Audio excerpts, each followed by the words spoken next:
Assalomu alaykum, hurmatli obunachilar hamda kuzatuvchilar. Mana ko'p lichkalarimizga savollar kelyapti. Qafaslar razmerini ko'rsatib o'ting deb. Endi hozir obunachilarimizga kelgan savolga albatta video qilib beramiz. Qafaslar razmeri necha shuni ko'rsatib o'tamiz. Ungacha sizlar bittadan like bosib qo'yasizlar, obuna bo'lmaganlar obuna bo'lib qo'yasizlar. Keling. Mana bu yerdan boshlayapmiz. 2 metr uzunligi o'rtoqlar. Enini hisoblaymiz. Mana hozir qafasimiz eni 95 93 bo'lsa, endi uzunligi 2 metr bo'lyapti, eni 93 bo'lyapti. Endi raddomini hisoblaymiz. Endi keling. Raddomini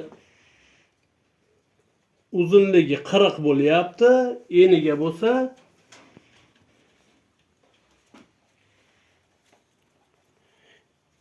eniga 37. Ha, eniga 37 bo'lyapti.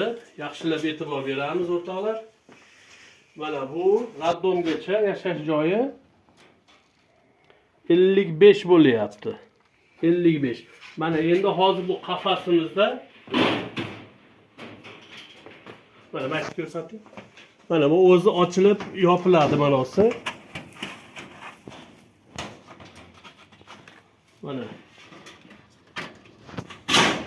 Mana ochilib yopiladi o'zi.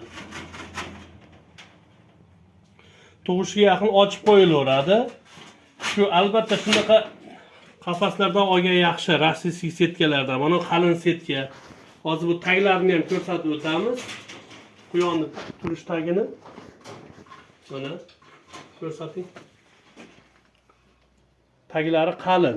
Axlati bemalol tushib ketaveradi. Bunga endi yana bir qo'shimcha qilib aytamiz. Albatta like'larni bosib turinglar. Suv idishlari bor, sistemasi bor. Sistemaga hali kanister qo'yganimiz yo'q. Buni yaqinda olganimiz uchun mana bu yerga kanister qo'yib qo'ysak, hammasidan suvlari tushaveradi. Mana xudo xohlasa qafasimizni ham razmerlarini aytib chiqdik obunachilarimizga kelgan savollarga. Inshaalloh manfaatli bo'ldi deb o'ylayman. Shu razmerga qarab yasasalaring bo'laveradi razmerlarni. Yana albatta like bosinglar, obuna bo'lmaganlar obuna bo'linglar.